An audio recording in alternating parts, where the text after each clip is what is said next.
បងហើយធ្វើមិនបងបានប្រាននាងឯងវិស័យដូចខ្វែងទៅរំពឹងខ្វែងសាឡៅឈូភ្លឹងធ្វើផ្លានសាឡា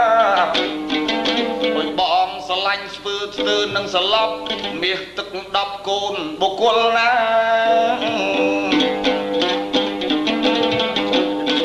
ជលនាងអើមេត្តាប្រាប់បងឲ្យបានដឹងសម្ដីបើបងស្រឡាញ់ម្លឹងព្រលឹងប្អូនធ្វើរបៀបមិនអេវិស័យដូចប៉ាងទៅជួបនឹងបិចទៅលួចក្តិចគ្នានៅខាងលិចក្តីបើដូចជាសាច់ក្តាន់ហាន់ដាក់ក្តារធ្លាក់ក្តុកកាលណាមិនលែងប្រឡាក់ដីស្រីអេ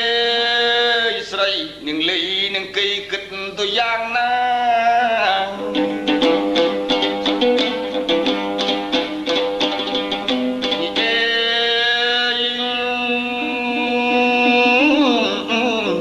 មិនឈិនថាទេមិនមែនខ្ញុំថាទេណាដៃអើយស្ដៃសាច់សទៅលុកអើយគុនមើលពីក្រោយឡើងកន្ធុកគុនមើលពីមុខឡើងកន្ធាធីមើលទៅសាច់សទៅលុកជ័យខ្ញុំកើតទុកព្រុសអីវ៉ាន់វី